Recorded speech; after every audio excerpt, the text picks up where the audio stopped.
बलात्कारी कुलदीप सेंगर को मोदी सरकार बचा रही है। मैं बताता हूं कैसे। 2017 में कुलदीप सेंगर भाजपा के विधायक रहता है। सबसे पहले नाबालिग लड़की का रेप करता है, उसके बाद गैंग रेप करता है। जब नाबालिग लड़की पुलिस स्टेशन जाती है रिपोर्ट दर्ज कराने, तो उसकी रिपोर्ट दर्ज नहीं की जाती। क्यों? क्योंकि कुलदीप सेंगर बहुत पावरफुल इंसान रहता है। इसके बाद नाबालिग लड़की अपने पूरे परिवार के साथ जाती है सीएम योगी आदित्यनाथ के बंगले के बाहर, और वहां पर जो है तो आत्मदाह यानी कि खुद को आग लगाने की कोशिश करती है। तब मीडिया के सामने यह मामला आता है। उसके बाद जो है तो एफआईआर दर्ज की जाती है। इसके बाद लड़की और उसके परिवार की परेशानी और बढ़ जाती है। कुलदीप सेंगर का भाई आता है, लड़की के पिता को बीच चौराहे पर मारता है। पुलिस आती है तो पुलिस कुलदीप सेंगर के भाई को छोड़ देती है और लड़की के पिता को ही गिरफ्तार कर लेती है। और इतना ही नहीं, ये पूरी फिल्मी कहानी है। अभी और आगे सुनिए। इसके बाद जो है तो लड़की के पिता की जेल में मौत हो जाती है। भाजपा नेता कुलदीप सेंगर को यहां पर भी शांति नहीं मिलती। जब लड़की कोर्ट जा रही होती है तो उसके चाचा को मरवा दिया जाता है, उसकी दो चाचियों को मरवा दिया जाता है। एक्सीडेंट में उसके वकील को घायल करवा दिया जाता है। एक बच्ची भी जो है तो घायल हो जाती है।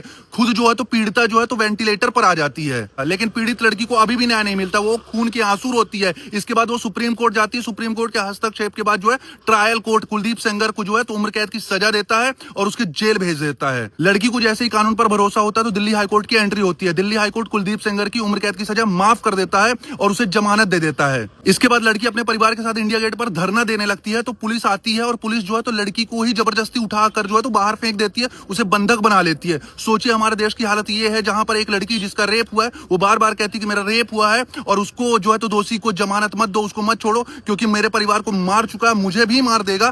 तो कोई सुनवाई नहीं हो रही है। सुनवाई तो छोड़िए, योगी सरकार के मंत्री रेप पीड़िता का मजाक उड़ा रहे हैं। रेप पीड़िता कह रही मेरी जान को खतरा है तो मंत्री जी कह रहे हैं कि कोर्ट ने जब कुलदीप सेंगर को 5 किलोमीटर दूर रहने के आदेश दिए हैं तो कुलदीप सेंगर कैसे लड़की को मार सकता है। और ये कहते हुए वो ठहाके लगाते हैं, हंसते हैं बकायदे। अब मैं बताता हूं कि बलात्कारी कुलदीप सेंगर को मोदी सरकार कैसे बचा रही है। पिछले 5-7 दिन से रेप पीड़िता परेशान है, उसका पूरा परिवार परेशान है। पूरे देश में जो है तो लगातार इस मुद्दे को उठाया जा रहा है, लेकिन मोदी सरकार का एक भी मंत्री, एक भी नेता जो है तो लड़की के पक्ष में आकर कुछ नहीं बोल रहा है। कुलदीप सेंगर के खिलाफ नहीं बोल रहा। ना स्मृति ईरानी बोल रही है, ना रेखा गुप्ता बोल रही है, ना इसके अलावा नवनीत राणा बोल रहे हैं, ना अमित शाह बोल रहे हैं, ना राजनाथ बोल रहे हैं। कोई नहीं बोल रहा है। उल्टा लड़की बता रही है कि उसे जो है तो भाजपा नेता ब्रजभूषण शरण सिंह से खतरा है। वो जो है तो कुलदीप सेंगर का साथ दे रहे हैं और मुझे मरवाना चाहते हैं। इस पर भी कोई सुनवाई नहीं हो रही है। ब्रजभूषण शरण सिंह भाजपा के बहुत बड़े दिग्गज नेता है और इन पर खुद जो है तो यौन शोषण का आरोप लग चुका है। मोदी सरकार एक तरफ तो सोनम वांगचुक जैसे लोगों को 3 महीने से जेल में बंद करके रखी है, लेकिन दूसरी तरफ रेपिस्ट बलात्कारी जो आसाराम है, राम रहीम है और ये जो अपना कुलदीप सेंगर हो गया, इसको जो है तो जमानत देकर छोड़ रही है। रेप पीड़िता पूरे देश के सामने आकर कह रही है कि उसकी जान को खतरा, उसके पूरे परिवार को मार दिया गया है, लेकिन मोदी सरकार शांत बैठी है।